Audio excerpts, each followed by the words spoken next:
We are here with Standard Times Red Sox writers Nick Friar and John Couture, and we're going to be talking about the upcoming 2018 Red Sox season. So one of the big questions on everyone's mind is David Price. Can he handle Boston, and what version of David Price are we going to see this year? I think he's going to pitch well. I think we both are in agreement on that. He's going to come back as long as he's healthy, as long as the elbow holds together. He's still going to be fine. I worry about his tenor, his makeup, his move, however you want to phrase it, his personality. He seems like a guy who just made his own trouble last year. He just found ways to find the negative in everything, and he found ways to he found problems, which if you're a baseball player in Boston making as much money as he is, you're always going to find problems. So it's great that he's turned over a new leaf this year. I just worry that, we're going to run into the same troubles with him, mood-wise and everything else. We're just going to run into the same troubles again. I'm fully buying into the fact that he's turned over a new leaf. Definitely seemed like a different guy down in spring training. But the thing with Price is he's not going to pitch up to what everybody expected him to be. He's not going to pitch to that contract. He's not Chris Sale, plain and simple. And one of the big reasons for that is he is so fastball heavy with his approach. He throws the cutter, the two-seamer, and the four-seamer. And he doesn't have the fastball like he did back when he was in Tampa Bay. He's not that young buck that he used to be. And he's not going to alter his approach. He told me that cut and dry when we were talking about analytics. It's just the way it is. I think he does need to some extent. We talked about it earlier, how Daniel Levangie is going to have an effect on him. Maybe that helps. I think Price could be better, but that would take him kind of making a big change in how he handles the game, and I just don't think he's open to that right now. I think a good baseball team, a good clubhouse is going to help him incredibly. I think a lot of the problem with him last year, other than the self-brought stuff, is when the clubhouse went south, everyone pinned it on him because of his person, because he's well-liked in there. If that clubhouse gets a better reputation, if people sort of view these as the fun Red Sox again, I think he's going to go right up with that ship. Absolutely. One of the few position battles that the Red Sox might have this season would come at second base. Dustin Pedroia, obviously a longtime stalwart there, but Eduardo Nunez is a guy that they just re-signed. Who do you think the Red Sox are better off playing at second base, and how does it affect their overall infield defense? Okay, so the reason we're talking about this is because I think Eduardo Nunez is a better second baseman than Pedroia right now, at least from an offensive perspective.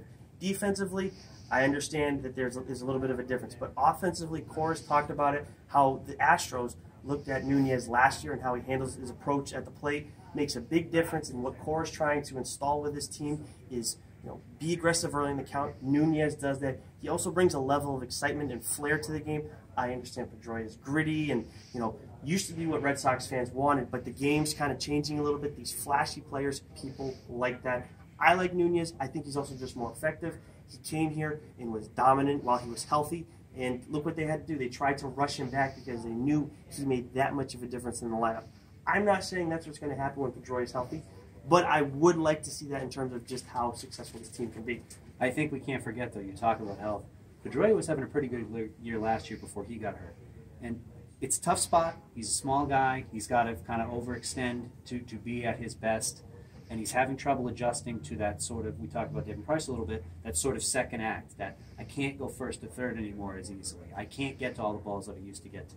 He's still a good player. He's still a major league starter. He's still the kind of iconic guy on this franchise right now. The guy who's been here for the good times and has kind of weathered through, is sort of a leader by default, not necessarily a vocal leader, but I think a lot of guys look to him. If he's healthy, I think he can be a big part of what they're trying to do. I don't know necessarily if he's going to be able to stay healthy at this point in his career. Kevin Youkilis had similar problems, a sort of all-out guy who wasn't able to stay healthy at the end, but I think he's critical to what they're trying to be. You raise a good point with the clubhouse issue. If you go and bench Pedroia, you start Nunez over him, that will not end well. And that's why I say from purely what's the product on the field, you put Nunez out there, I'm more comfortable with him than I am with Pedroia. But you have to take into account what goes on in the clubhouse, how these guys perceive Pedroia, and how in turn they perceive Cora if they bench Pedroia. So as much as I'd like to see him out there, even with Pedroia healthy, I don't think that's going to end up being an option.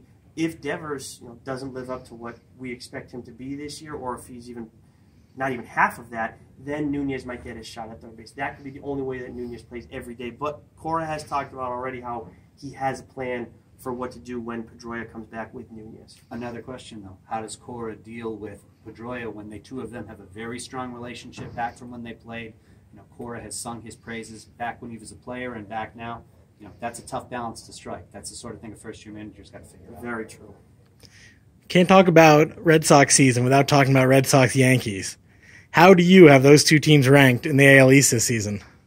I would say I'm not a betting man, but I would say probably 70-30. I would give the Yankees the division because I don't necessarily think that the Red Sox match up with them really great. I worry about Rick Porcello against a homer-happy lineup, let's call it, playing in a bandbox like Yankee Stadium. But I think the Red Sox are clearly a 1A. They're a very good team. I think they're going to be better offensively this year, even before you consider J.D. Martinez has been added in. The pitching staff was great last year. I don't think they'll necessarily be that great again, but even if they take a slight step back and those other bullpen pieces, be it Tyler Thornburg or Carson Smith, kind of fill in behind Craig Kimbrell, this is a very good team. This is a playoff team, whether they're a division champion or a wild card. This is where the Red Sox are at their best, when they are the underdog to the New York Yankees. I don't think that they're going to go out and win the AL East, but this is the kind of year where you wouldn't expect it, and they end up doing it. But I do think that they are at least going to win the wild card and finish in first place in the wild card. And the biggest difference between this year's team and the last 2 years is that I actually feel confident if the Red Sox go into a wild card game that they may actually win. Maybe that's because of change in manager.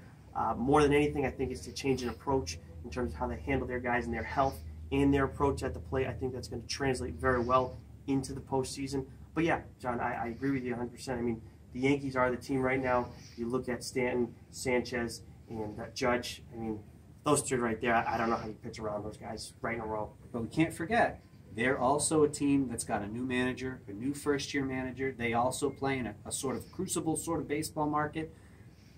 And there's a lot of things that are still up in the air with them. That pitching rotation, that starting rotation we've talked about, there's no slam dunks in there after Severino. They have problems too. Both of these teams, they're clearly the 1-2 in the AL East, but I don't know how much there is to really separate them.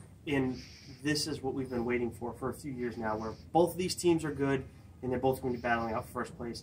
This is exactly the way Boston baseball, AL East baseball should be. It's going to be fun to watch. All right. Well, thanks for joining us, Nick and John. You can read their features in the Standard Times and on southcoasttoday.com. And you can follow them on Twitter. They're both great Twitter personalities. And, yeah, thanks again. Get ready for Red Sox season.